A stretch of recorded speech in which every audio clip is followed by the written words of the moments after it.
Universidad CNCI Virtual. Electricidad y magnetismo. Producto integrador. Tutor Luz García Valderrábano. Estudiante Mario López Santamaría.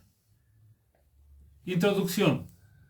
Hoy en día se nos hace muy fácil prender la luz, ver la televisión y hasta quejarnos porque no tenemos luz. Pero nunca pensamos cómo se genera. Tampoco no imaginamos que cuentan con un circuito eléctrico simple, que se pueden calcular por leyes que validen si es correcto el diseño y que en un aparato puede encender.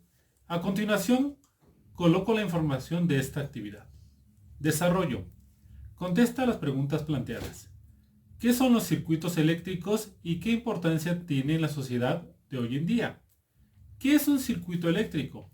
Es un conjunto de operadores o elementos conectados entre sí, por los que circula la corriente eléctrica o electrones.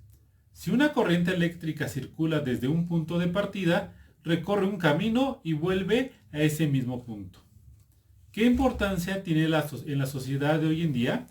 En la actualidad es algo primordial para poder sobrevivir, ya que un circuito eléctrico transforma la energía eléctrica transportada en electrones de la corriente eléctrica en otro tipo de energía, luminosa, mecánica, sonora, etc.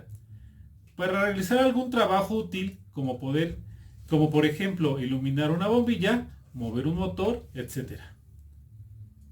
¿A qué se refieren las leyes de Kirchhoff y dos aplicaciones en prácticas que se les pueden dar? Las leyes de Kirchhoff complementan el análisis de circuitos como una herramienta eficaz para analizar y resolver una gran variedad de circuitos eléctricos. Las leyes de Kirchhoff se llaman así en honor al físico alemán Gustav Robert Kirchhoff, quien introdujo la ley de corriente o primera ley de Kirchhoff y la ley de tensión o la segunda ley de Kirchhoff.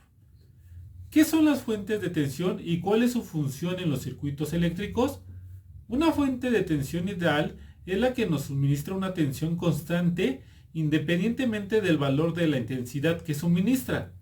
La fuente de tensión tiene una resistencia interna que se puede considerar asociada en serie con la propia fuente, constituyendo lo que llamamos fuente de tensión real.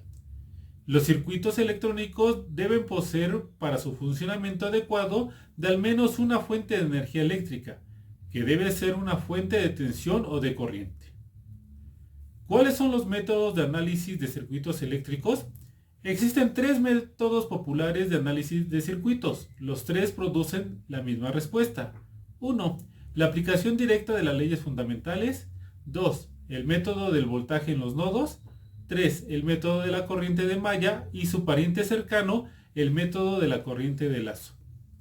El primer método, la aplicación directa de las leyes fundamentales, es rápido y funcional, y funciona muy bien para circuitos simples. No es particularmente eficiente si en términos de la cantidad total del trabajo requerido, que va cobrando importancia a medida que los circuitos se vuelven más complicados.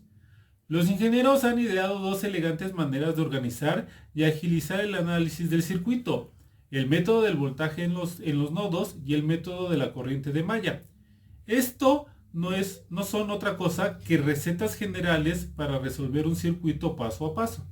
Ambos métodos buscan reducir al mínimo el número de ecuaciones simultáneas.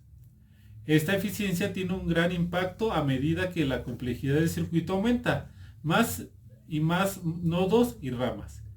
El método de la corriente de lazo es un pariente cercano del método de la corriente malla y se usa en determinados casos especiales. ¿Cuáles son las aplicaciones del capacitor?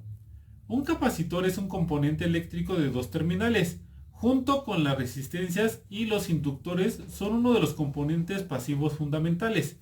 Cuesta encontrar un circuito que no tenga un capacitor.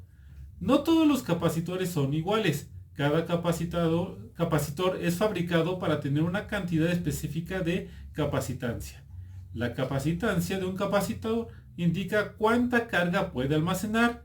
Más capacitancia significa más capacidad para almacenar carga. La unidad estándar de capacitancia es el faradio, que se abrevia con la letra F. La corriente eléctrica es el flujo de la carga eléctrica y esto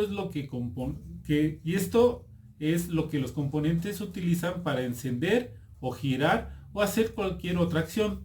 Cuando la corriente fluye por un capacitor, las cargas se pegan en las placas porque no pueden atravesar el material dieléctrico aislante. Los electrones, partículas cargadas negativamente, son pegados a una de las placas y ésta se carga negativamente. La gran masa de las cargas negativas de una de las placas empuja las cargas iguales de la otra placa, haciendo que esta otra placa sea de carga positiva. Conclusión: cuando comencé esta materia me preguntaba en qué me puede ayudar en mi carrera, pero como fui leyendo y realizando mis actividades, me di cuenta que en todo momento de mis actividades y a mi alrededor se está presentando.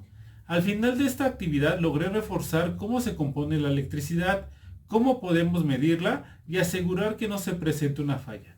Debo continuar investigando y con esto puedo desarrollar nuevos proyectos y mejoras en mi trabajo. Muchas gracias.